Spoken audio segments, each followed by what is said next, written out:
Hello students, welcome back to our channel CMS classroom. সামনে তোমাদের মাধ্যমিকের জন্য কড়া প্রিপারেশান চলছে। এবার গল্প কবিতাও শেখে দাও আর পরীক্ষার খাতায় আগুন ধরিয়ে দিয়ে আসো।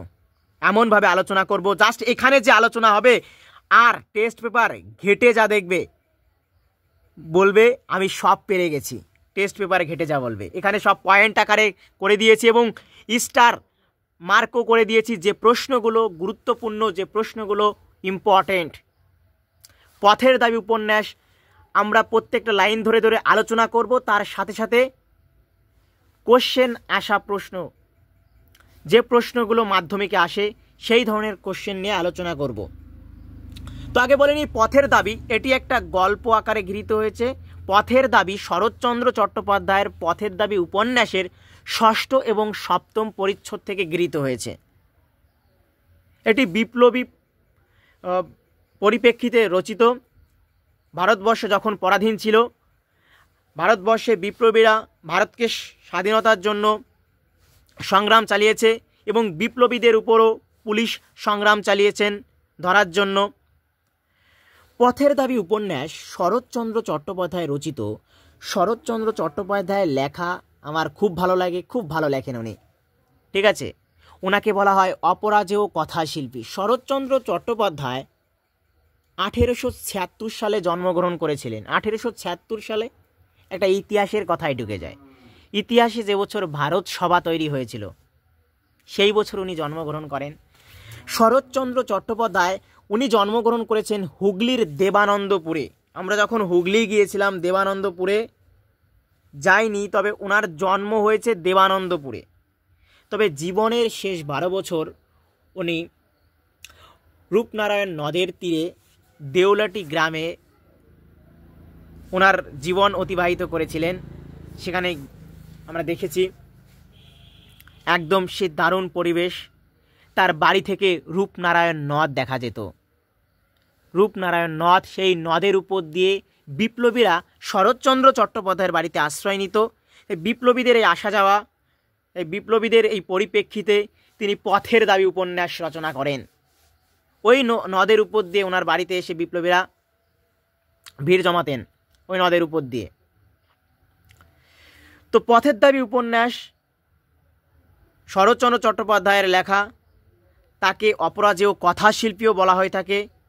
তো তার সম্পর্কে আমরা বললাম, তার বিখ্যাত কতগুলো লেখা, কতগুলো উপন্যাস।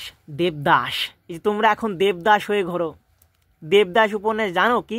দেবদাস উপন্যাস পড়বে। দেবদাস বিখ্যাত উপন্যাস তার, দেবদাস, যার জন্য তিনি এত পপুলার। দেবদাস তোমার মতো দেবদাস নয়। তো দেবদাস, চরিত্রহীন, পল্লী সমাজ, পথের দাবি, বড় দিদি, চন্দ্রনাথ তার বিখ্যাত উপন্যাস। শরৎচন্দ্র চট্টোপাধ্যায় বিখ্যাত কবি এবং সাহিত্যিক, যাকে অপরাজেয় কথাশিল্পী বলা হয়। এত সুন্দর করে লিখতেন উনি। 1938 সালে উনি পরলোক গমন করেন। তো পাঠ্য যে গল্প নিয়ে আমরা আলোচনা করব, পথের দাবি গল্প। গল্পটার প্রথম একটু পরিপ্রেক্ষিতে আসি কি নিয়ে, তার আগে বলে নেব গল্পটাতে অনেকগুলি চরিত্র আছে, সেই চরিত্র সম্পর্কে বুঝতে হবে। কি কি চরিত্র রয়েছে, চরিত্রগুলি সম্পর্কে বুঝতে হবে যে কি কি চরিত্র গল্পটিতে রয়েছে। তো গল্পের আগে গল্পের কিছু চরিত্র জেনে নিই। কি কি চরিত্র আছে, কতগুলো চরিত্র এখন বলবো না, আস্তে আস্তে বলবো। এখন যে চরিত্রগুলো শুধু নামগুলো বলবো: অপূর্ব, গিরিশ মহাপাত্র, নিমাই বাবু, রামদাস তোয়ালওয়াকর, জগদীশ বাবু, খ্রিস্টান মেয়ে। আমরা গল্প পড়তে পড়তে সব জানবো এরা কারা। অফিসের বড় সাহেব, ফিরিঙ্গি ছোড়া সাহেব, স্টেশন মাস্টার। এতগুলো চরিত্র রয়েছে গল্পের মধ্যে। আমরা আস্তে আস্তে জানবো গল্পের মধ্যে যে চরিত্রগুলি রয়েছে সেই সম্পর্কে ডিটেলসে। শরৎচন্দ্র চট্টোপাধ্যায়ের একটা বিখ্যাত উপন্যাস, এটা রাজনৈতিক বিষয়ে, পথের দাবি। পথের দাবি গল্পের সংক্ষেপ সামারিটা দিয়ে রাখছি।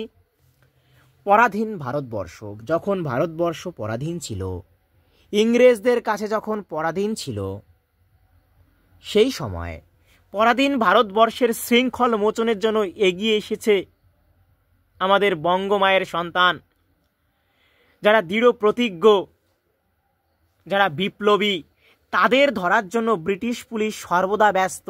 তাদেরকে ধরবে। কেন ধরবে? কারণ ওরা যে পরাধীন ভারতবর্ষকে স্বাধীন করতে চায়, কিন্তু ইংরেজরা তো তা দেবে না, তাই তাদেরকে ধরবে।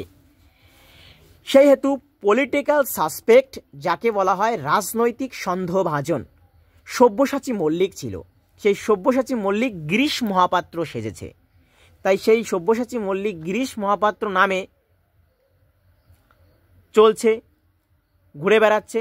তাকে আটক করার জন্য পুলিশ ঘুরে বেড়াচ্ছে। গিরিশের চোখের অদ্ভুত রহস্যময় দৃষ্টি অপূর্ব প্রত্যক্ষ করলেও পুলিশের কর্মচারীদের তা দৃষ্টিগোচর হয়নি।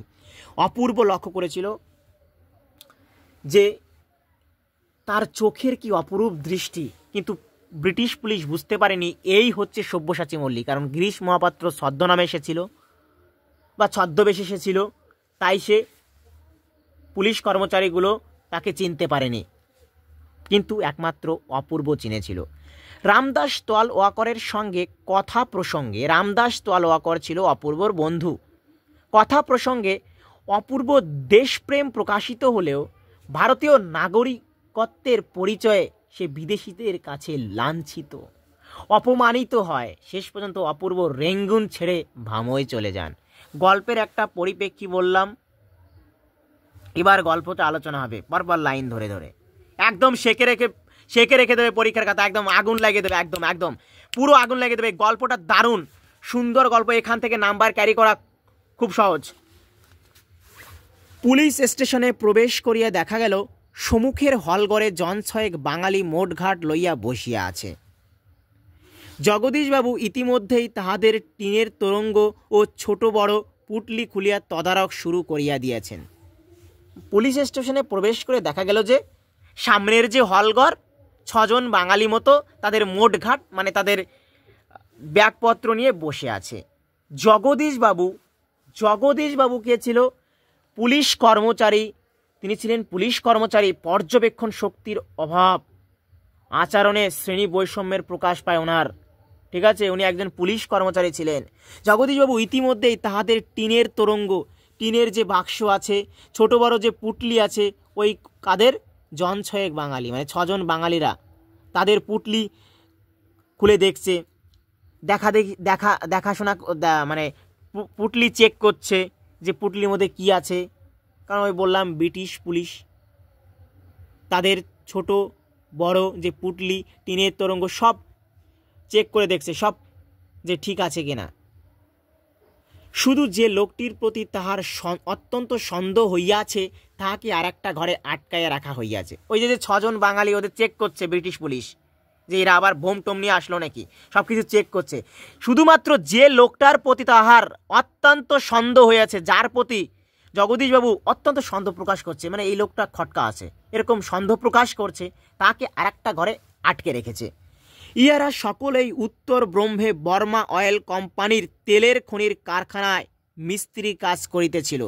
পরীক্ষায় প্রশ্ন হয়, এই বাঙালি জন ছয়েক যে বাঙালি বা 6 জন বাঙালি, এরা কোথায় কাজ করত? এই যে সুন্দর করে লেখা আছে, উত্তর ব্রহ্মে বর্মা অয়েল কোম্পানিতে তেলের খনির কারখানায় মিস্ত্রি কাজ করতেন। সেখানের জল হাওয়া সহ্য না হওয়ায় চাকরির উদ্দেশ্যে রেঙ্গুনে চলে আসিয়েছে। ওরা ওই বাঙালিরা, ওই 6 জন বাঙালি ওই উত্তর ব্রহ্মে অয়েল কোম্পানিতে মিস্ত্রি কাজ করতো।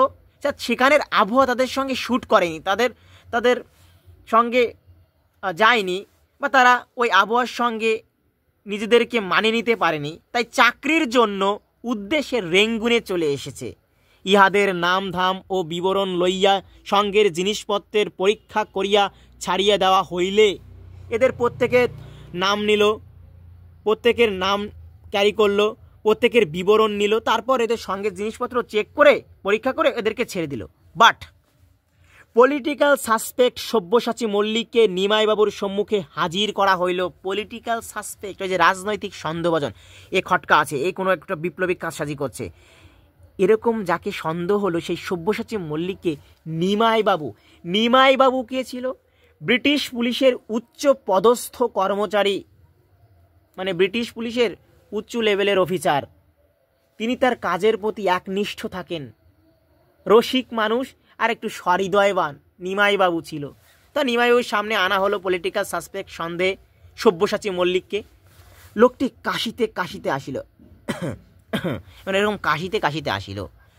অত্যন্ত ফর্সা রং রৌদ্রে পুড়িয়া যেন তামাটে হইয়াছে। যে লোকটিকে সন্দেহ করেছে পুলিশ, এই হয়তো পলিটিক্যাল সাসপেক্ট সব্যসাচী মল্লিক। তাকে সন্দেহ করে নিমাইবাবুর সামনে আনা হলে লোকটি কাশিতে আসলো। অত্যন্ত ফর্সা রং, দেহের একদম সুপারহিট রং ছিল, ফর্সা রং, রৌদ্রে পুড়িয়া যেন তামাটে হয়ে গেছে। বয়স 30-32-এর অধিক নয়, কিন্তু ভারী রোগা দেখাইল। বয়সটা 30-32-এর অধিক নয়, কিন্তু ভারী রোগা দেখাইল তাকে। এইটুকু কাশির পরিশ্রমেই সে হাঁপাইতে লাগিল। সহসা আশঙ্কা হয় সংসারে মেয়াদ বোধ করি বেশি দিন নাই। ভিতরের কি একটা দুরারোগ্য রোগে সমস্ত দেহটা যেন দ্রুত বেগে ক্ষয়ের দিকে ছুটিয়াছে। বলছে আশঙ্কা হয়, একটু কাশিতেই সে হাঁপাই উঠেছে। আশঙ্কায় সংসারে মনে হয় বেশি দিন তার আর মেয়াদ নেই, কারণ ভিতরে একটা দুরারোগ্য ব্যাধি, একটা এমন রোগ হয়েছে তার দেহটা যেন দ্রুত বেগে যেন ক্ষয় হতে শুরু করেছে। কেবল আশ্চর্য, পরীক্ষায় প্রশ্ন হয় MCQতে 1 নম্বরে প্রশ্ন, কেবল আশ্চর্য কি? কেবল আশ্চর্য সেই রোগা মুখের অদ্ভুত দুটি চোখের দৃষ্টি। তার চোখের দৃষ্টিটা কেবল আশ্চর্য। সে চোখ ছোট কি বড়, টানা কি গোল, দীপ্ত কি প্রবাহীন, এ সকল বিবরণ দিতে যাওয়াই বৃথা। অত্যন্ত গভীর জলাশয়ের মতো কি যে তাতে আছে। ভয় হয় এখানে খেলা চলিবে না, সাবধানে দূরে দাঁড়ানোই প্রয়োজন। মানে সেই চোখের বিবরণ দিচ্ছে, হে বড় কি টানা, দীপ্ত কি প্রবাহীন, দীপ্ত মানে উজ্জ্বল কিংবা উজ্জ্বলতাহীন, এ সকল বিবরণ দিতে যাওয়া বৃথা, খালি এসব বিবরণ দিতে যাওয়া। অত্যন্ত গভীর জলাশয়ের মতো সেই দৃষ্টি। ভয় হয় এখানে খেলা চলিবে না, এখানে কোনো খেলা হবে না, সাবধানে দূরে দাঁড়ানোই প্রয়োজন। তার দৃষ্টি এত সুন্দর, এবং ওনার দৃষ্টিকে কিভাবে ব্যাখ্যা দিয়েছেন সাহিত্যিক শরৎচন্দ্র চট্টোপাধ্যায়, দারুণ লেখা, এত বিবরণ দিয়েছে। চোখের কি বিবরণ দিয়েছে, সেখানে খেলা চলিবে না, ইহারই কোনো অতল তলে তাহার ক্ষীণ প্রাণ শক্তিটুকু লুকানো আছে, মৃত্যু সেখানে প্রবেশ করিতে সাহস করে না। বলছে এইটুকু কাশিতে যে হাঁপিয়ে যায়, ঠিক আছে, সংসারে মেয়াদ তার বেশি দিন নাই, তার রোগে সে ধীরে ধীরে যেন ক্ষয়ের দিকে ছুটিয়াছে, কিন্তু তাও তার মৃত্যু হচ্ছে না। কেন জানো? কারণ ইহারই কোনো অতল তলে, মানে সেই দৃষ্টির গভীরে ক্ষীণ সামান্য প্রাণ শক্তিটুকু যেন লুকানো আছে, আর সেই প্রাণ শক্তিটুকুর জন্য সে এখনো বেঁচে আছে। মৃত্যু সেখানে প্রবেশ করতে সাহস করে না। তার ওই সেই চোখের দৃষ্টিতে, গভীর জলাশয়ের মতো যে দৃষ্টি, সেকে দেওয়া দৃষ্টি একদম, ঠিক আছে, এমন সেকে দেওয়া দৃষ্টি যে মৃত্যু সেখানে প্রবেশ করতে সাহস করে না, মৃত্যু সেখানে ঢুকতে পারে না। পরীক্ষায় আছে তার জলাশয়ের মতো চোখের বিবরণ। এরপরে দেখো, কেবল এই জন্যই জানো সে আজও বাঁচিয়ে আছে। ওই বললাম না, একদম সেকে দেওয়া চোখ, যে চোখের দিকে তাকালে গভীর জলাশয়, যে চোখের অতলে লুকিয়ে আছে ক্ষীণ প্রাণ শক্তিটুকু, যার জন্য তার এখনো মৃত্যু হচ্ছে না, সে এখনো বেঁচে আছে। অপূর্ব মুগ্ধ হইয়া সেই দিকে চাইয়াছিল। অপূর্বকে, অপূর্ব হচ্ছে শিক্ষিত, রুচিশীল, প্রতিবাদী, দেশপ্রেমিক এবং আত্মসম্মান বোধ সম্পন্ন ব্রাহ্মণ সন্তান ছিল, সে হলো অপূর্ব। তো অপূর্ব কিন্তু গিরিশ মহাপাত্র যে ছদ্মনাম নিয়ে আছে সব্যসাচী মল্লিক, তাকে কিন্তু চিনে ফেলেছে। এ গিরিশ মহাপাত্র নয়, এ কিন্তু সব্যসাচী মল্লিক। ও চিনে ফেলেছে, কিন্তু পুলিশ কর্মচারী চিনতে পারেনি সব্যসাচী মল্লিককে। দেখো, চিনে ফেলেছে। সহসা নিমাইবাবু তাহার বেশভূষার বাহার ও পারিপাট্যের প্রতি অপূর্ব দৃষ্টি আকৃষ্ট করিয়া সহাস্যে কহিলেন, মানে সহসা অট করে নিমাইবাবু, মানে গিরিশ মহাপাত্রের যে বেশভূষা, যে সাজগোজ, যে পরিপাটি, কীরকম সেজেছে, তার দিকে অপূর্ব দৃষ্টি আকৃষ্ট করিলেন। দেখো অপূর্ব এরকম বলতে চাচ্ছেন যে কীরকম সেজেছে লোকটা, কীরকম পরিপাটি লোকটা। সহস্যে কহিলেন, বাবুটির স্বাস্থ্য গেছে কিন্তু শখ 16 আনাই বজায় আছে, তা স্বীকার করতে হবে। কি বল অপূর্ব? মানে লোকটার স্বাস্থ্য গেছে, এর শখ বজায় আছে, দেহের মধ্যে শখ আছে, বয়স গেল স্বাস্থ্য গেছে, তো লোকটার আমরা বলি না কি শখ দেখো, বলি না, মানে ওই লোকটারও বাবুটির স্বাস্থ্য গেছে কিন্তু শখ যেন কিনায়ের মতো 16 আনাই বোঝায় আছে। কিনায় আমাদের এক দাদু ছিল, মানে বুড়ো হতে চললো তাও যেন তার শখ যায় না। ওকে, তা ওরকম বলছে লোকটার স্বাস্থ্য গেছে কিন্তু শখ যেন বজায় আছে।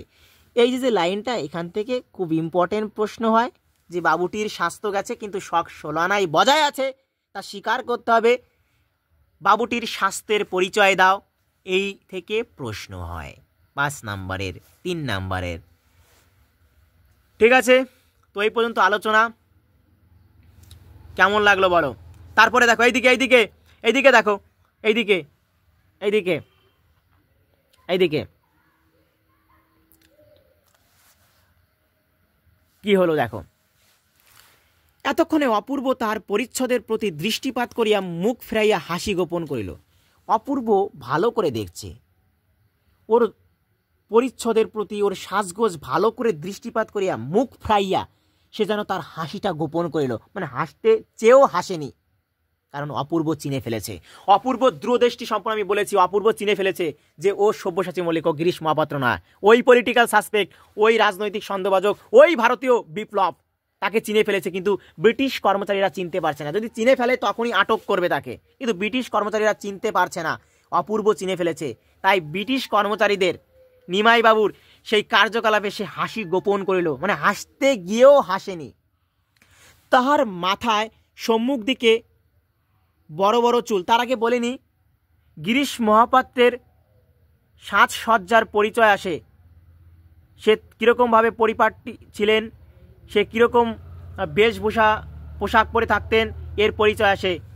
এই যে পুরো লাইনটা, এইটা তো পুরো টোটালি মুখস্থ করতে হবে। পরীক্ষায় 5 নাম্বার ভাই সেকে দিয়ে আসবে একদম।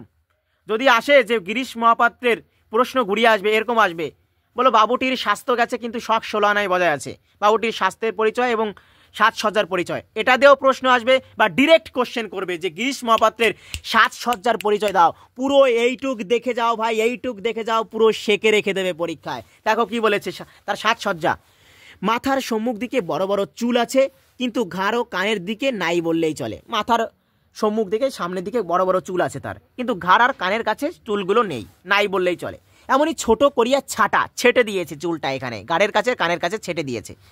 মাথায় চেরাশিতি, চেরাশিতি মানে হচ্ছে আমাদের মা বোনেরা যেখানে সিঁদুর পরে সিঁতি যেরকম হয় না, তো ওই রকম সিঁতি করে রেখেছে, তা আমাদের চেরাশিতি ওরকম সিঁতি করে রেখেছে।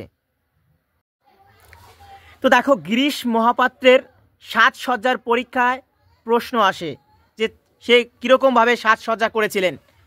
দেখো এইদিকে, তার মাথায় চেরা সিঁতি ছিল, অপর্যাপ্ত তৈল নিষিক্ত, তেল ধারা নিষিক্ত ছিল, কঠিন রুগ্ন কেশ হইতে, কঠিন দেখতে রুগ্ন তার চুল হইতে নিদারুণ নেবুর তেলের গন্ধে ঘর ভরিয়া উঠিয়াছে। ঘর মানে সেই থানা ভরে উঠেছে, তার মাথা থেকে নেবুর তেলের গন্ধ বেরোচ্ছে। গায়ে জাপানি সিল্কের রামধনু রঙের চুড়িদার পাঞ্জাবি ছিল, তার বুক পকেট হইতে বাঘ আঁকা একটা রুমালের ক্রিয়দ অংশ দেখা যাইতেছে, মানে কিছুটা অংশ দেখা যাচ্ছে। আর গায়ে রামধনু মানে সিল্কের রামধনু রঙের চুড়িদার পাঞ্জাবি ছিল। উত্তরীয়ের কোনো বালাই নেই, মানে ও উত্তরীয় চাদরটা এখানেও ঝুলছে, কোনো সময় এখানে ঝুলছে, কোনো বালাই নেই ওর, মানে বলাই যায় না কীরকম কোথায়। পরনে বিলাতি মিলের কালো মখমল পাড়ের সূক্ষ্ম শাড়ি, পায়ে সবুজ রঙের ফুল মোজা, হাঁটুর উপরে লাল ফিতে দিয়ে বাঁধা বার্নিশ করা পাম শু, তলাটা মজবুত ও টিকসই করিতে আগাগোড়া লোহার নাল বাঁধানো, লোহার নাল দিয়ে বাঁধানো রয়েছে। হাতে একগাছি হরিণের শিঙের হাতল দেওয়া বেতের ছড়ি, মানে একগাছি হরিণের শিং দিয়ে হাতল দেওয়া একটা বেতের ছড়ি তার হাতে রয়েছে। কয়েকদিনের জাহাজের ধকলে সমস্তই নোংরা হইয়া উঠিয়াছে, মানে উনি কয়েকদিন জাহাজে যাওয়া আসা করেছে, তার জন্য ওনার সমস্ত কিছুই নোংরা হইয়া উঠিয়াছে। সমস্ত কিছু, তার এই যে জাপানি সিল্কের যে চুড়িদার পাঞ্জাবি, তার যে কালো মখমল পাড়ের সূক্ষ্ম শাড়ি, সব কিছু যেন নোংরা হয়ে উঠেছে। ইহার আপাদ মস্তক মানে পা থেকে মাথা পর্যন্ত ইহার আপাদ মস্তক অপূর্ব বারবার নিরীক্ষণ করিয়া কহিল, কাকাবাবু, এ লোকটিকে আপনি কোনো কথা জিজ্ঞেস না করেই ছেড়ে দিন। যাকে খুঁজছেন সে যে এ নয়, আমি তার জামিন হতে পারি 2 স্টার। এটা থেকে কোশ্চেন আসে যে কাকাবাবু, আপনি যাকে খুঁজছেন এ যে সে নয়, আমি তার জামিন হতে পারি। অপূর্ব কাকে বলছে, কেন বলছে কথাটি, এটা থেকে প্রশ্ন হয়। অপূর্ব বারবার সেই গিরিশ মহাপাত্রের আপাদ মস্তক দেখছেন।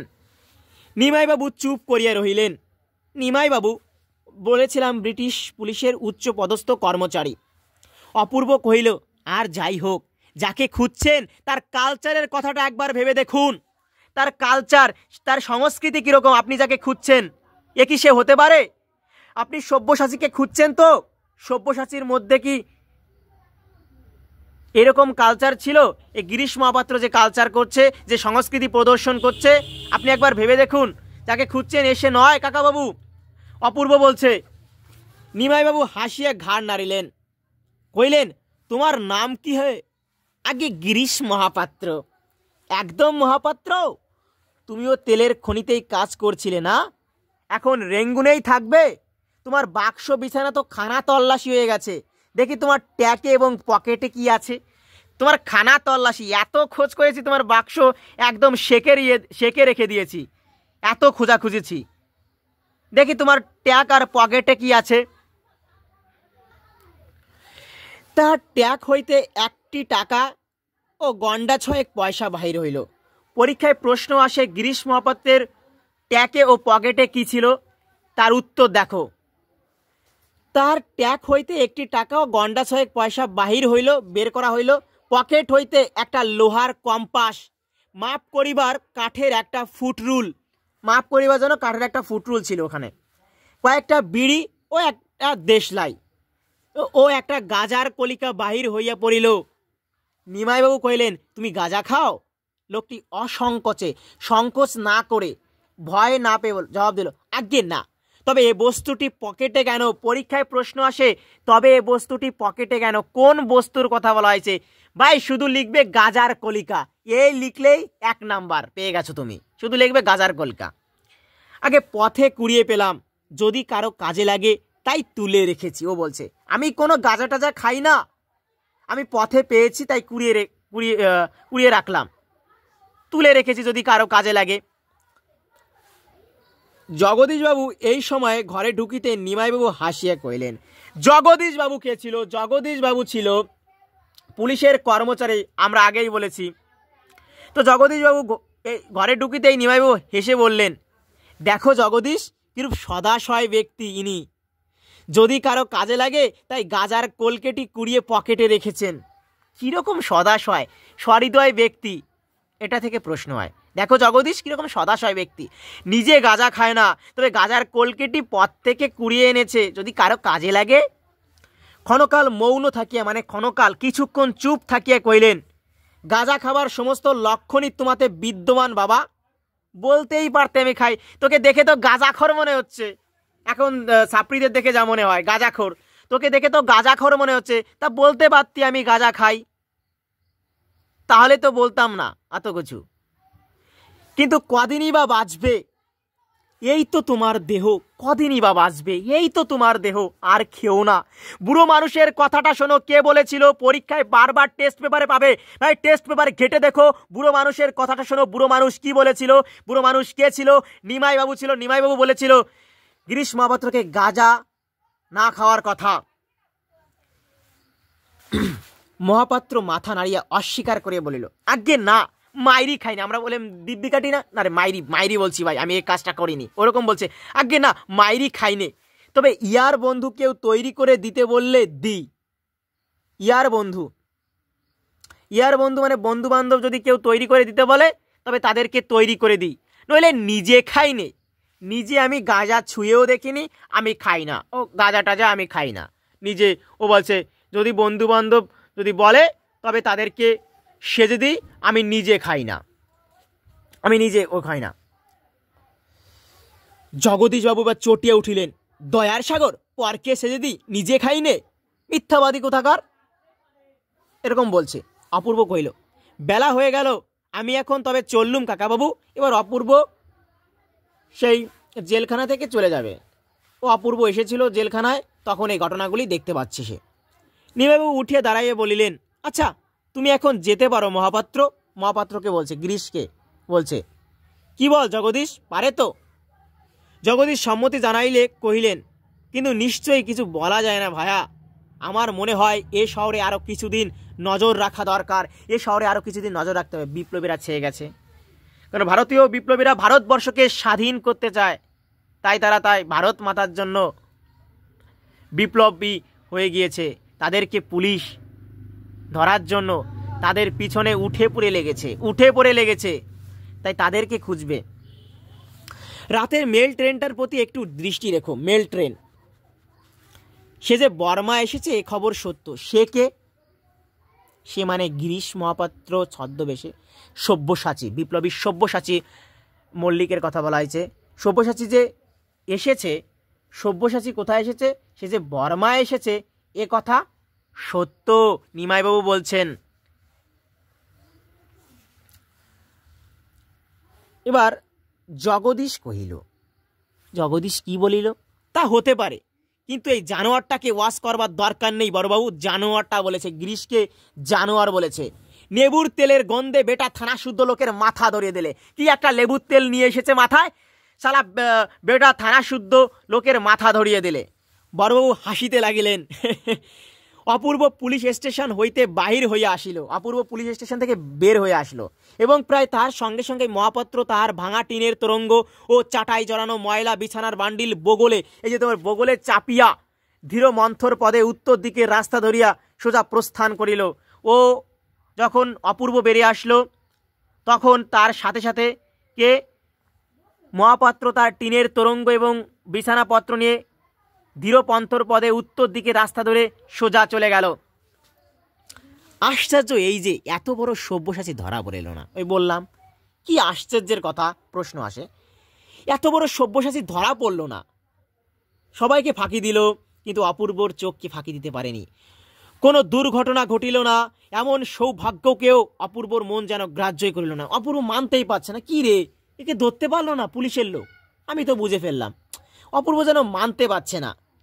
বাসায় ফিরিয়া দাড়ি গোপ কামানো হইতে শুরু করিয়া, মানে বাসায় ফিরে গোপদাড়ি কামানো, তারপরে সান্ধান্নিক মানে সন্ধেবেলার যে পুজোটা দেওয়া তা করিল, স্নানাহার করিল, স্নান করলো, খাওয়া দাওয়া করলো, পোশাক পরলো, অফিস যাওয়া প্রভৃতি নিত্য কাজগুলোয় বাধা পাইল না সত্য। প্রভৃতি যে প্রতিদিনের কাজগুলো, সেই কাজগুলো চলতেই থাকলো, সেই কাজে কোনো বাধা পড়ল না ঠিকই, কিন্তু ঠিক কি যে সে ভাবিতে লাগিল তাহার নির্দেশ নাই। সে মানে কে? এখানে টোটালি যার কথা বলা হচ্ছে অপূর্বর কথা বলা হচ্ছে। সে যে কি ভাবতে লাগছে তার কোনো নির্দেশ নাই, অথচ চোখ কান ও বুদ্ধি তার সাংসারিক সকল ব্যাপার হইতেই একেবারে যেন বিচ্ছিন্ন হইয়া কোনো এক অদৃষ্ট অপরিজ্ঞাত রাজবিদ্রোহীর চিন্তাতেই ধ্যানস্থ হইয়া রইল। কথার মানে কি?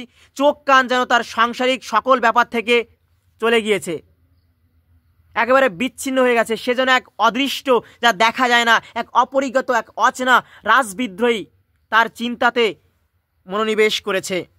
এই অত্যন্ত অন্যমনস্কতা তোয়ালোয়াকর লক্ষ্য করিয়া চিন্তিত মুখে জিজ্ঞাসা করিল, আজ বাড়ি থেকে কোনো চিঠি পেয়েছেন নাকি? মানে অপূর্বকে তার বন্ধু তোয়ালোয়াকর দেখছে, কি ভাবছে অপূর্ব, তাই ওকে বলছে যে আজ বাড়ি থেকে কোনো চিঠি পেয়েছেন নাকি?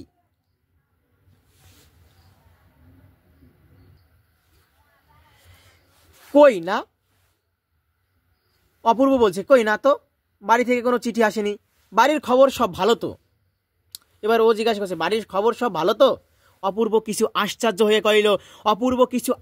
হয়ে কইল, এই লাইন তুলে 1 নম্বরে প্রশ্ন হয়, যতদূর জানি সবই ভালোই তো আছেন, সবাই তো ভালোই আছেন, যতদূর জানি সবাই ভালোই তো আছেন।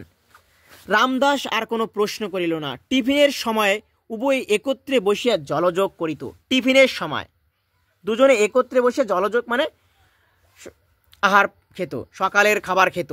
রামদাসের স্ত্রী অপূর্বকে একদিন স্বনির্বন্ধ অনুরোধ করিয়াছিলেন, ততদিন তাহার মা কিংবা বাটির আর কোনো আত্মীয়া নারী এদেশে আসিয়া বাসার উপযুক্ত ব্যবস্থাদি না করেন, ততদিন এই ছোট্ট বইনের হাতের তৈরি যৎ সামান্য মিষ্টান্ন প্রত্যহ তাহাকে গ্রহণ করিতে হইবে। মানে অপূর্ব রাজি হইয়াছিল। দারুণ কোশ্চেন এটা এটা এটা এটা থেকে প্রশ্ন হয়। অপূর্ব রাজি হয়েছিল। অপূর্ব কিসে রাজি হয়েছিল? তোয়ালোয়াকরের স্ত্রী অপূর্বকে অনুরোধ করেছিল যে আপনার বাড়ির কোনো বাটির মানে হচ্ছে, বাটি কথার মানে হচ্ছে বাড়ি, আপনার বাড়ির কোনো আত্মীয় মহিলা যতদিন না এদেশে আসে এবং আপনি উপযুক্ত বাসার ব্যবস্থা দিয়ে না করেন, ততদিন আপনি আপনার এই ছোট্ট বোনের হাতের তৈরি সামান্য মিষ্টান্ন যেন প্রতিদিন গ্রহণ করেন। এতে অপূর্ব রাজি হয়েছিল। অপূর্ব কিসে রাজি হয়েছিল? এতে রাজি হয়েছিল। অফিসের একজন ব্রাহ্মণ পেয়াদা এই সকল বই আনিত। অফিসের একজন ব্রাহ্মণ পেয়াদা ছিল, এসব জিনিসপত্র সে বয়ে আনতো। আজ সে নিরালা পাশের ঘরটায় ভোজ্য বস্তুগুলি যখন সাজাইয়া দিয়া গেল, নিরালা আজকে কোনো নিঃশব্দে পাশের ঘরটায় এই যে ভোজ্য বস্তুগুলি, এই যে খাবারের জিনিসগুলি সে সাজিয়ে দিয়া গেল, তখন আহারে বসিয়া অপূর্ব নিজের কথাই পারিল। অপূর্ব নিজের কথা বলছে, কাল তাহার ঘরে চুরি হইয়া গেছে। অপূর্ব বলছে, কাল তাহার ঘরে চুরি হইয়া গেছে, সমস্তই যাইতে পারিত, কেবল উপরের সেই খ্রিশ্চান মেয়েটি, আমরা বলেছিলাম খ্রিশ্চান মেয়েটিকে, খ্রিশ্চান মেয়েটি একজন পরোপকারী ছিল, সহৃদয় এবং প্রকৃত বন্ধু ছিল অপূর্বর। কারণ অপূর্বর বাড়ির দোতলায় সে থাকতো। খ্রিশ্চান মেয়েটি অপূর্বর যে চুরি যাওয়া কিছু টাকা কড়ি বাঁচিয়েছে, বলছে খ্রিশ্চান মেয়েটির কৃপায় টাকা কড়ি ছাড়া আর সমস্তই বাঁচিয়েছে। সে একজন প্রকৃত বন্ধু ছিল, পরোপকারী ছিল। সে চোর তাড়াইয়া দরজায় নিজের তালা বন্ধ করিয়াছে। আমি বাসায় পৌঁছলে চাবি খুলিয়া দিয়া অনাহত আমার ঘরে ঢুকিয়া ছড়ানো জিনিসপত্র গুছাইয়া দিয়াছে। সে তার তালা দিয়ে আমার ঘরে তালা বন্ধ করেছে, আর আমি যখন বাসায় পৌঁছাই তখন সমস্ত জিনিসপত্র আমাকে গুছাইয়া দিয়েছে এবং সমস্ত ফর্দ করিয়ে দিয়েছে, কি কি চুরি গেছে, কি কি চুরি যায়নি, কি আছে আর কি গেছে, তার এমন নিখুঁত হিসাব করিয়া দিয়েছে যে বোধহয় তোমার মতো পাশ করা অ্যাকাউন্টেন্টের পক্ষেও বিস্ময়কর। এত নিখুঁতভাবে সে খ্রিশ্চান মেয়েটি সাজিয়ে দিয়েছে যে কি কি গিয়েছে, কি কি যায়নি, কি কি গিয়েছে, কি কি চুরি গিয়েছে, কি কি চুরি যায়নি। এত সুন্দর করে সে নিখুঁতভাবে একটা ফর্দ তৈরি করে গিয়েছে, কি কি গেছে আর কি কি যায়নি। বাস্তবে এমন তৎপর এত বড় কার্যকুশলা মেয়ে আর যে কেউ আছে মনে হয় না হে তলোয়াকর। মানে বাস্তবে এত বড় কার্যকুশলা মেয়ে, এত বড় মানে প্রকৃত বন্ধু সহৃদয় মেয়ে যে আর কেউ আছে তা সম্ভব হয় না। কিছু কিছু মেয়ে থাকে, সবাই যে খারাপ তা না, কিছু কিছু মেয়ে আছে সত্যিই ভালো। মানে এর মতো যে সহৃদয় প্রকৃত বন্ধু মেয়ে আর কেউ যে আছে তা আমার মনে হয় না তলোয়াকর। তাছাড়া এত বড় বন্ধু যে আমার কত উপকার করেছে, এত বড় বন্ধু বললাম। রামদাস কইল তারপর? রামদাস বলল যে তারপর কি হলো, এবার ওকে বলবে যে তারপর কি কাহিনী ঘটলো, তারপর কি হলো এবার বলবে ওকে। অপূর্ব বলিল, তেওয়ারি ঘরে ছিল না, বর্মা নাচ দেখতে ফয়ায় গিয়েছিল। তেওয়ারি ঘরে ছিল না, তেওয়ারি হচ্ছে চাকর, ঘরে ছিল না, বর্মা নাচ দেখতে ফয়ায় গিয়েছিল। কোথায় গিয়েছিল তেওয়ারি? ফয়ায় গিয়েছিল। বছরে এই সুযোগে এই ব্যাপারটা ঘটেছে। তেওয়ারি যে নেই তার ভৃত্য, এই সুযোগে চোর ঢুকেছে এবং এই কাজটি সেরে ফেলেছে। তার বিশ্বাস এ কাজ ও ছাড়া আর কেউ করেনি। আমার অনুমান কতকটা তাই বলছে। তার বিশ্বাস, কার বিশ্বাস? ওর বিশ্বাস হচ্ছে মানে তেওয়ারি হয়তো কাজটা করেছে। অপূর্ব বলছে আমারও অনুমান কতকটা তাই, চুরি না করুক সাহায্য করেছে। বলছে চুরি না করুক, তলোয়াকরও বলছে চুরি না করুক সাহায্য সে করেছে। তারপর সকালে গ্রাম পুলিশে খবর দিতে, কিন্তু পুলিশের দল এমন কাণ্ড করলে, এমন তামাশা দেখালে যে ও কথায় আর মনেই হলো না। পুলিশে তামাশা দেখাচ্ছে, এখন ভাবছি যা গেছে তা যাক, তাদের চোর ধরে দিয়ে আর কাজ নেই, তারা বরঞ্চ এমনই ধারা বিদ্রোহী ধরেই বেড়াক। তারা আর আমার চুরি যাওয়া যে মাল সেই জিনিসপত্র খুঁজে দেওয়ার লাভ নেই। তারা এরকম বিদ্রোহী ধরে বেড়াচ্ছে, পুলিশের লোক বিদ্রোহী ধরেই বেড়াক। ওই জন্যে গিয়েছিল। এই বলিয়া তাহার গিরিশ মহাপাত্র তাহার পোশাক পরিচ্ছদের বাহার মনে পড়িয়া হঠাৎ হাসির ছটায় যেন দম আটকাইবার উপক্রম হইল। গিরিশ হইলে কীরকম দেখতে, জাপানি সিল্ক, চেরা শীতি, ওই পোশাক আশাক দেখে মানে অপূর্ব হাসির ছটায় যেন দম আটকাইবার উপক্রম হইল। মানে এত হাসা হাসছে যেন দম আটকে গিয়েছে। হাসি থামাইলে সে বিজ্ঞান ও চিকিৎসা শাস্ত্রে অসাধারণ পারদর্শী বিলাতের ডাক্তার। প্রশ্ন আসবে, সব্যসাচী মল্লিক সে কোন পেশার সঙ্গে নিযুক্ত ছিলেন? ডাক্তার, চিকিৎসা শাস্ত্রে অসাধারণ পারদর্শী, বিলাতের ডাক্তার। উপাধিধারী রাজশত্রু মহাপাত্রের স্বাস্থ্য, তাহার শিক্ষা, তাহার যে রুচি ছিল, মানে আসলে সব্যসাচী মল্লিকের আসল পরিচয় দেখো। সব্যসাচী মল্লিক তো এখন গিরিশ মহাপাত্র ছদ্মবেশে রয়েছে, তাই তার প্রকৃত শিক্ষাটা, তার প্রকৃত রুচি, সব্যসাচী মল্লিকের প্রকৃত শিক্ষা নিয়ে এখানে বলা হচ্ছে। তাহার বল বীর্য, তাহার রামধনু রঙের জামা, সবুজ রঙের মোজা, লোহার নাল ঠোকা পামসু, তাহার নেবুর তেলের গন্ধবিলাস, সর্বোপরি তাহার পরহিতায় মানে লোকের উপকার, লোকের যে উপকার করে বেড়ায়, পরহিতায় গাজার কলকাঠি আবিষ্কারের ইতিহাস সবিস্তারে বর্ণনা করিতে করিতে তাহার উৎকট হাসির বেগ কোনো মতে আরেকবার সংবরণ করিয়া শেষে কহিল, মানে সে ওই সমস্ত স্মরণ করলো, অপূর্ব তলোয়ারকারের কাছে বলছে যে এই ঘটেছে, তা হাসতে লাগলো। কোনো মতে সামলাইয়া সে কহিল, তলোয়ার বলছে, তলোয়ার কি, তলোয়ার কি বলছে, তলোয়ারকে কি বলছে দেখি। হচ্ছে তলোয়ার মহা হুঁশিয়ার, পুলিশের দলকে আজকের মতো নির্বোধ আহাম্মক হতে বোধ করি কেউ কখনো দেখেনি। মহা হুঁশিয়ার পুলিশের দল, মানে পুলিশের দল যে এত হুঁশিয়ার ছিল, এত হুঁশিয়ার, সেই পুলিশের দল বোকা হয়ে গেছে। পুলিশের দলকে আজকের মতো নির্বোধ আহাম্মক হতে বোধ করি কেউ কখনো দেখেনি। অথচ গভর্নমেন্টের কত টাকাই না এরা বুনো হাঁসের পিছনে ছুটোছুটি করে অপব্যয় করে। রামদাস হাসিয়া কইল, কিন্তু বুনো হাঁস ধরাই যে এদের কাজ। পুলিশের, গভর্নমেন্টের লোক কত টাকাই না বুনো হাঁসের পিছনে ছোটাছুটি করে অপব্যয় করে। বুনো হাঁস ওরা বরং ওই বিপ্লবী ধরেই বেড়াক। রামদাস হাসিয়া কইল, কিন্তু বুনো হাঁস ধরাই যে এদের কাজ, আপনার চোর ধরে দেওয়ার জন্য এরা নেই, ওই বিপ্লবী বিদ্রোহীদের ধরে বেড়াবে, এটাই পুলিশের কাজ। আপনার চোর ধরে দিয়ে এদের কোনো কাজ নেই। আচ্ছা, এরা কি আপনাদের বাংলাদেশের পুলিশ? অপূর্ব কহিল, হ্যাঁ, তাছাড়া আমার বড় লজ্জা এই যে এদের যিনি কর্তা মানে নিমাইবাবু, তিনি আমার পিতার আত্মীয়, আমার পিতার বন্ধু। বাবাই একদিনের চাকরি করিয়া দিয়েছিলেন।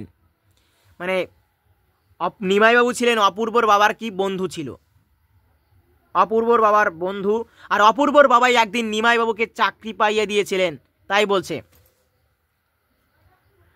তো হ্যালো স্টুডেন্টস, আমরা পার্ট 2-তে বাকিটা আলোচনা করব। পার্ট 1 তোমাদের কাছে কেমন লেগেছে, ভালো লাগলে অবশ্যই লাইক, শেয়ার, কমেন্ট করে দাও, এবং আমাদের চ্যানেলে নতুন হয়ে থাকলে চ্যানেলটিকে সাবস্ক্রাইব করতে একদম ভুলো না।